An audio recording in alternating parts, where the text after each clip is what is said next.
Hey everybody, so we got a fun video today. We are going to take a modern golf ball. This is a TP5, tailor-made TP5, and we're going to battle it versus a Maxfli HT90 Tour Balata. Now, some of my younger viewers might not know, a Balata is what we all played with when I was a kid. These balls are incredibly soft. They spin way too much.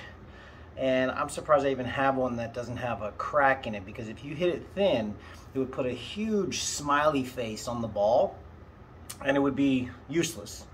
Unlike today's golf balls, which you can still use for the most part, it would put a massive dent and smiley face in the golf ball. So we're going to do a bounce test. I'm going to hit some wedges with each. I'm going to hit some drivers with each. We're going to check out numbers, and we're going to see the difference between a 30-year-old Balata and a brand new modern day tailor-made TP5. Hope you enjoy. Okay, so with the tailor-made TP5, the Maxfli HT90 Tour Balata. I'm going to drop it from about 18 inches, not very high. And let's check the bounce on that. Okay,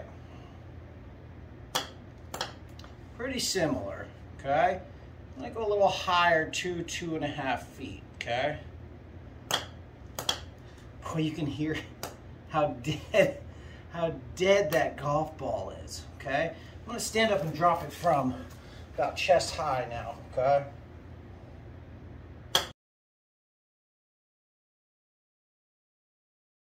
Wow, that was a major difference. We're looking at something like, I'll look at it on the replay, 6 or 7 inches higher bounce from about 3.5 to 4.5 feet.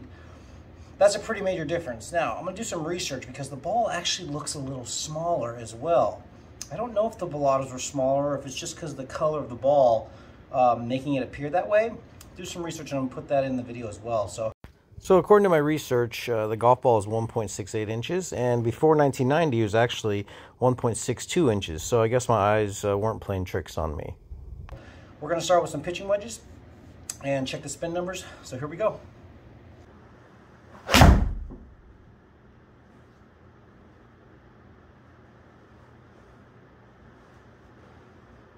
.124 ball speed. So I hit that well, I pushed it, but I wanted to see the numbers on that. 170 total, 7,100 backspin.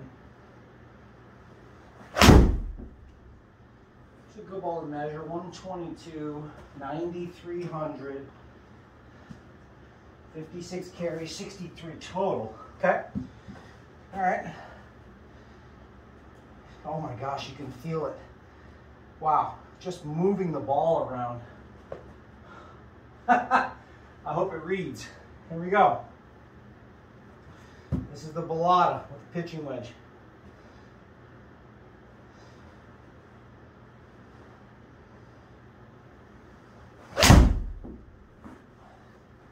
That pretty well. 116 ball speed, not horrendous. God, it just feels like you're hitting an egg.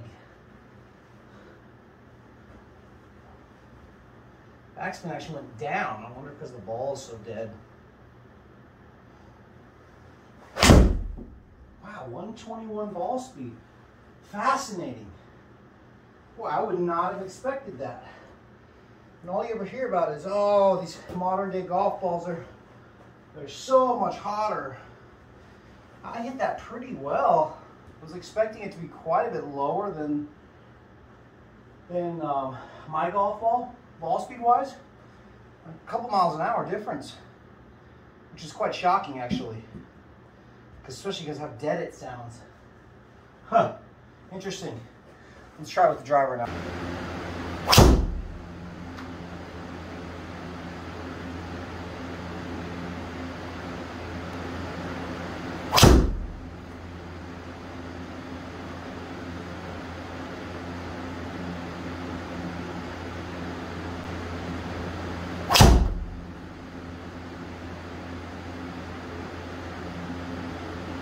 Differences. Oh wow, 173, I would not have expected that. Now this is interesting. The side spin, I almost never cut a golf ball. That's interesting. Oh, the backspin's pretty high there, 3,700. Definitely am surprised that this even got over 170 though, this golf ball.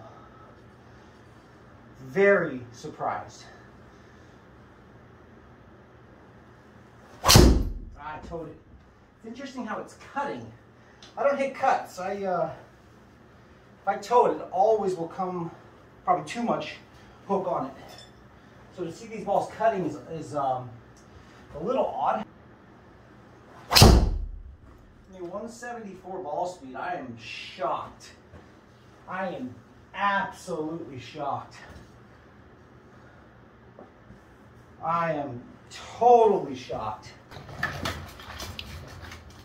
I am shocked at these results.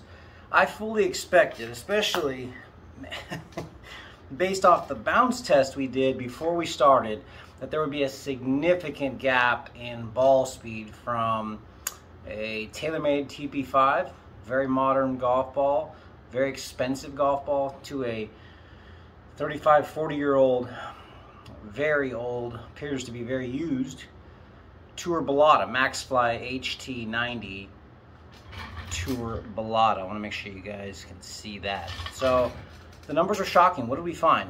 I was trying to keep everything in this like 80-85% world to keep it fair, so I wasn't like trying to nuke everything.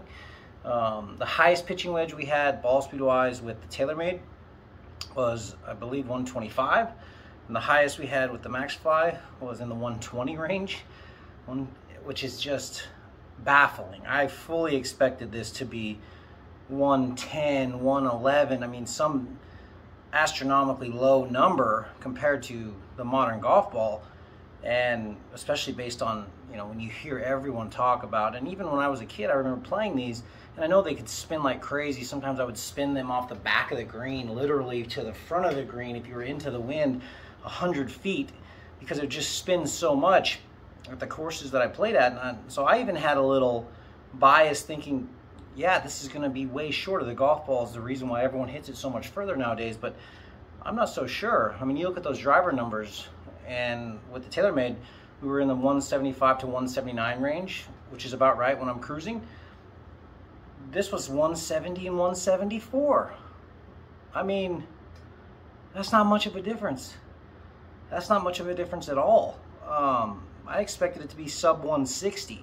So I'm not so sure that the golf ball is the main reason why everyone is hitting it so much further. At least Tour Pros compared to Tour Pros from back in the day. I mean, persimmon heads versus titanium, that's a big difference. Probably 15 to 20 yards right there. I think conditions play a big difference too. You look at videos of golf courses 30, 40, 50 years ago, they weren't built and designed and taken care of the way they are today. I mean, how many times have you watched a tour event where a ball is landed and rolled 80, 90 yards? You didn't see that back in the day. So I think some of that astronomical numbers we're seeing, where a ball carries 280 and ends up at 360, is conditions, right? Especially when you look at a golf course nowadays where Tour Pros are playing when it's really wet, and the driving numbers come way down because there's just no roll, and so the numbers are more kind of realistic to what their carry number is rather than this unbelievable rollout number. It's the same way in any long drive event I was ever in. The first event I ever competed in my life was uphill severely into the wind, and we landed in this, like, it looked like rough. I mean, literally 6 inches of rough. It was the worst designed long drive setup you could have. I was the first person to hit. I was in a super hurry, and I hit 317, and I thought, well, I guess I'm not a long driver. I guess I shouldn't be here. I waited 8 hours, and nobody hit it further than me that day. I ended up winning the event. And that's when I realized, wow, conditions are everything when you're trying to hit a golf ball a long ways. The next week, I went 425. I felt like I hit it exactly the same. It was downhill, downwind a little bit, and firmer conditions. And so I learned a lot about conditions kind of right away, early in my competition career. So this golf ball performed much better than I thought. Ball speed numbers were much higher than I predicted. Leave a comment on your thoughts and what you thought you were going to see with the old sounds like a foam ball, but it's not. Maxfli HT Balata. You guys have a great weekend. Like and subscribe. Share with your buddies. Hopefully, we'll see you soon.